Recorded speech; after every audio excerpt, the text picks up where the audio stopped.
है Honda लीवो bike और इस बाइक का कंप्लेन है ब्रेक जंप नहीं कर रहा है। जो ब्रेक रिटर्न होना चाहिए, देखिए इसे जब मैं दबाता हूँ तो दबा हुआ ही रह जाता है, जबकि ये ऊपर आ जाना चाहिए। तो इसका जो कंप्लेन होता है दोस्तों, वो स्प्रिंग का कंप्लेन होता है। और वो स्प्रिंग हमें कहाँ पे लगाना होता है, कौन सी स्प्रिंग लगाना होता है, वो चीज़ें मैं आपको बताने जा रहा हूँ। जैसे कि अगर इस तरह की अगर कंप्लेन आएगी तो आप बहुत सारे भाई ऐसे हैं जो नहीं जानते हैं, जो कस्टमर है जिसके पास गाड़ी है, जो मैकेनिक नहीं है, तो उन्हें ऐसा लगता है कि इसका जो स्प्रिंग है यहाँ पे सामने स्प्रिंग जो होता है इसी का कंप्लेन होता है। तो ऐसा नहीं है दोस्तों कि ये इसके वजह से ये नहीं आता है।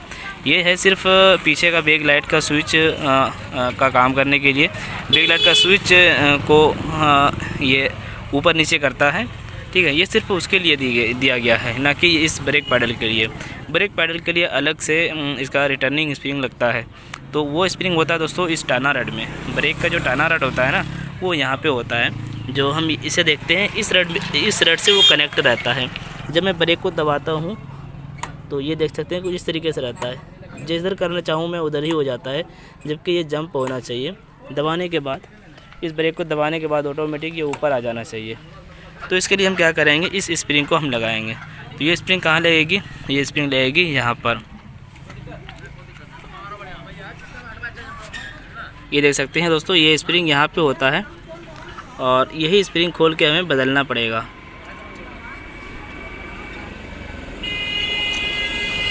ये देखिए, तो ऐसा है ना कि ये स्प्रिंग थोड़ा बड़ा साइज हो जाता है, बड़ा भी रहता है कंपनी से थोड़ी बहुत। इन्हीं की वजह से ये कंप्लेन होने लगती है। तो हम क्या करेंगे, इसको दूसरा लगाएंगे। तो दूसरा जो लगाएंगे दोस्तों, इससे छोटा होता है। ये देखिए, हम जो लगाएंगे ना, इससे छोटा साइज़ का लगाएंगे और यही साइज़ काम करेगी सही तरीके से। अगर आप चाहें तो इसे भी आप ठीक कर सकते हैं। इसको आपको कटिंग करना होगा, इतना हिस्सा कटिंग करके आपको वापस इसी तरीके से बनाना होगा और फिर आपको लगाना होगा। लेकिन हम ये नहीं करने वाले हैं। स्प्रिंग का तो ज़्यादा दाम है ही नहीं, बस 15 रुपये इसका दाम होता है और लगा हुआ कि हम लोग ज़्यादातर 20 रुपये तक लेते हैं।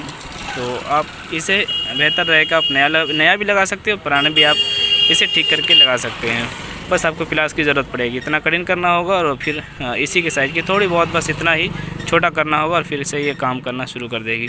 तो चलिए मैं नए वाले को लगाता हूँ। तो नए वाले को लगाने के लिए सीधा क्या करेंगे, पहले हम आगे वाले सुराख में डालेंगे।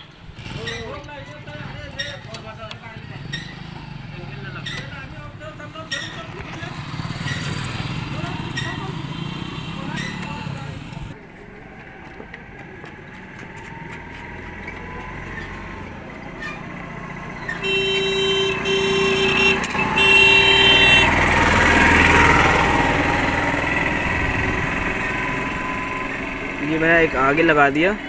अब हमें पीछे लगाना है। पीछे जो हम लगाएंगे तो हमें इधर खींचना पड़ेगा किसी प्लास की मदद से। प्लास तो हम ऐसा करते हैं, पुराना वाला स्प्रिंग को हम यहाँ पे लगाएंगे और फिर इसको एक प्लास की मदद से हम इसको खींचेंगे नीचे से, ठीक उस दर से, ठीक है। और फिर हम इसे इस तरीके से लगा देंगे।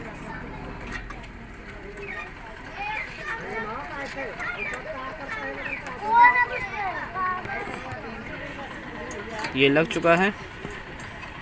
ये स्प्रिंग बहुत ही हल्का होता है।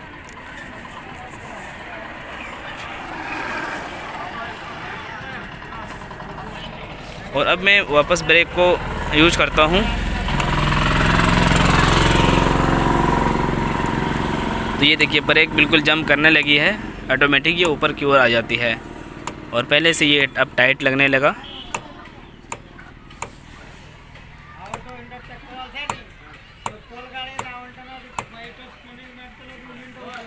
अब हम इसे भी सही कर सकते हैं।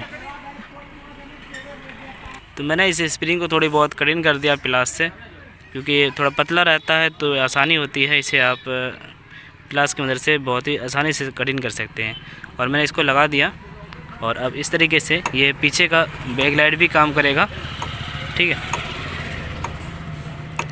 और पहले पीछे का बैक लाइट भी काम नहीं कर रहा था इसकी वजह से, क्योंकि ये भी स्प्रिंग लूज था। तो दोस्तों, आई होप कि इस वीडियो से कुछ सीखने को मिला होगा। वीडियो को लाइक और शेयर करें, चैनल को सब्सक्राइब करें, बेल आइकन को प्रेस करें।